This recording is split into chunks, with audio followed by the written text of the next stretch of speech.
हरियाणा की नायब सरकार के 100 दिन पूरे हुए हैं और 100 दिन में सरकार जहां उपलब्धियां बताने का काम कर रही है, वहीं इंडियन नेशनल लोकदल के वरिष्ठ नेता अभय सिंह चौटाला जी हमारे साथ हैं। उनसे जानते हैं कि वो किस तरह से इन 100 दिनों को देखते हैं।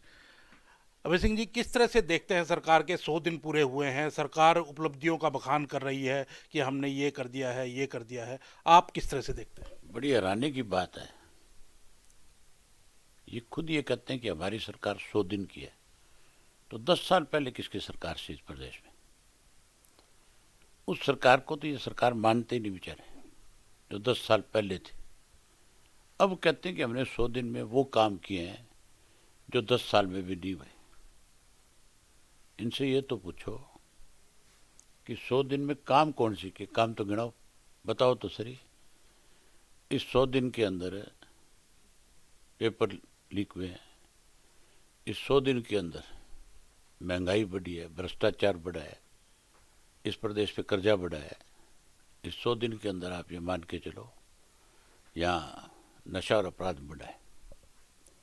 इस 100 दिन के अंदर सबसे ज़्यादा घोटाले हुए।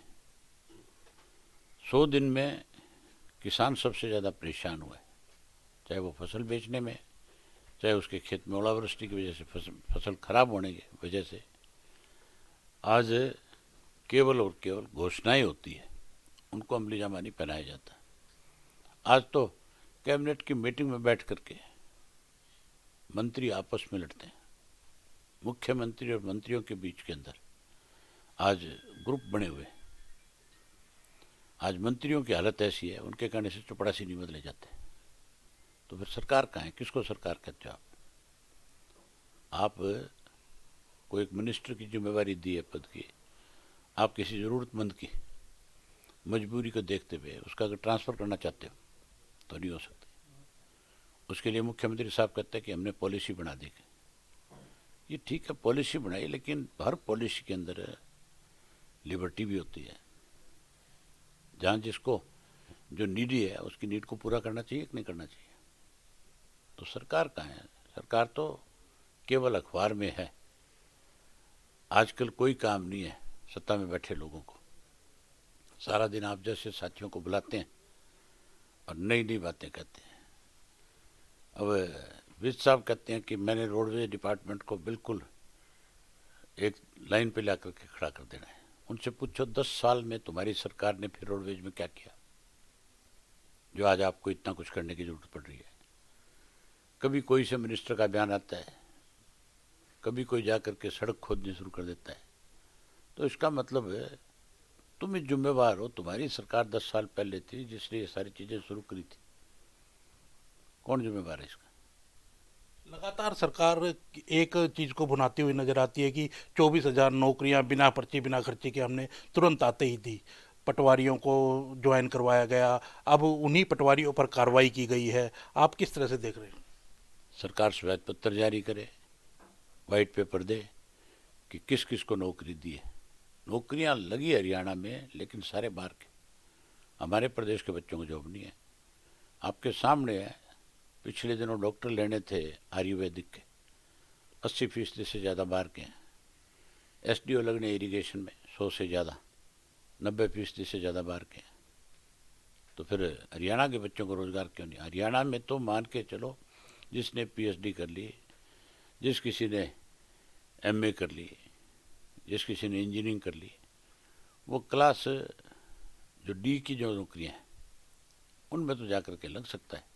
बेलदार लग सकता है, चौपड़ासी लग सकता है, लेकिन उसकी योग्यता के मुताबिक उसको नौकरी नहीं है।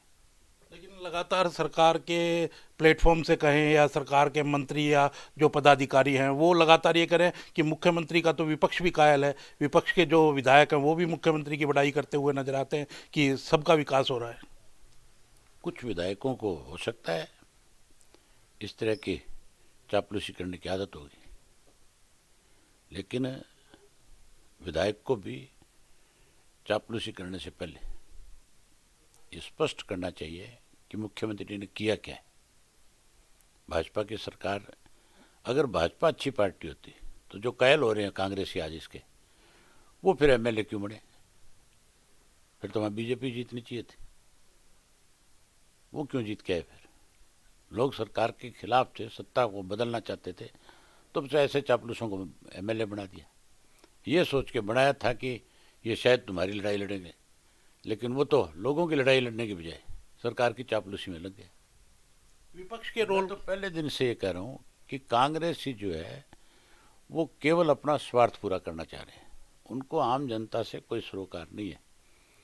अब तो कांग्रेस के लोग भी खुले रूप से ये कहने लग गए कि भाजपा को सत्ता में लाने में भूपेंद्र सिंह हुड्डा का सबसे बड़ा हाथ है, और जो हुड्डा के खिलाफ कहने वाले हैं वो सरकार के पक्ष में वैसे भी खड़े हो रहे हैं कि नहीं हो रहे? विपक्ष की भूमिका को कैसे देखते हैं आप, क्योंकि विपक्ष अब 100 दिन पर तो कह रहा है कि सरकार ने कुछ भी नहीं कहा, जो मुख्य विपक्षी पार्टी है। हालांकि नेता प्रतिपक्ष अभी तक नहीं चुन पाए हैं, लेकिन उसके बावजूद भी अलग अलग तरह के एलिगेशन सरकार के ऊपर लगाए जा रहे हैं। विपक्ष कहाँ है? अब 100 दिन में अपना नेता नहीं चुन पाए। दूसरा, उन्हीं के लोग, मैंने अभी स्पष्ट किया था आपको कि हुड्डा पे आरोप लगा रहे हैं कि हुड्डा बीजेपी को सत्ता में लाने वाली है, और कांग्रेस के ही जो एमएलए हैं वो आज खुले रूप से ये कह रहे हैं कि नायब सिंह सैनी जो है बहुत अच्छे मुख्यमंत्री हैं। तो फिर विपक्ष किसको कहोगे आप? विपक्ष का काम झूठी बड़ाई करना नहीं, चापलूसी करना नहीं, अपना स्वार्थ पूरा नहीं करना, लोगों की लड़ाई लड़ना होता है। विपक्ष तो पहले भी, जब मैं विधायक था तो नवासी जो है मेरे खिलाफ एक तरफ इकट्ठे हो जाते थे, और मैं अकेला जो है प्रदेश के लोगों की लड़ाई लड़ता था। आज भी केवल 2 एमएलए हैं जो इंडियन नेशनल लोकदल पार्टी से संबंध रखते हैं, वो ही विपक्ष की भूमिका निभाएंगे। अभी सेशन जो आएगा देखना, पिछले सेशन में भी आपने देखा होगा कि सबसे ज़्यादा अगर मुद्दे किसी ने उठाए तो इंडियन नेशनल लोकदल पार्टी ने उठाए। आगे भी आने वाले सेशन में सबसे ज़्यादा मुद्दे सरकार के जहाँ पोल खोलेंगे, वही कांग्रेस की गुटबाजी की वजह से जो आज प्रदेश का नुकसान हो रहा है उसकी भी खुल करके चर्चा करेंगे। सिंह जी, निकाय चुनाव आ रहे हैं, पार्टी की कितनी तैयारी है, और क्या निशान पर आप लोग लड़ने वाले हैं, मेयर का चुनाव या परिषद का चुनाव? अभी तारीख तो तय होने दे, उसके बाद देखेंगे। और किस तरह का अब आगे रहने वाला है इंडियन नेशनल लोकदल का, क्योंकि पीछे कहें तो एक बड़ा झटका कहेंगे, क्योंकि जिस तरह से चौटाला साहब का निधन हुआ, तो उसके बाद से अब पार्टी किस तरह से रिवाइव करेगी और किस तरह से आगे कार्यक्रम बनाए जाएंगे? हमने चौधरी देवीलाल की नीतियों को आगे बढ़ाया, अब हम चौटाला साहब के संघर्ष को भी आगे लेकर के जाएंगे, और जो उनकी सोच थी, उनकी सोच के ढंग से पार्टी को आगे ले जाएंगे। तो हमारे साथ अभय सिंह चौटाला जी थे, जिन्होंने सरकार का बताया है कि 100 दिन के काम नहीं बल्कि 10 साल और 100 दिन के काम उनके गिने जाने चाहिए, और उसमें देखें कि क्या क्या नुकसान किस प्रकार से सरकार ने किया है। अंकित दुधानी, न्यूज़ 18, चंडीगढ़।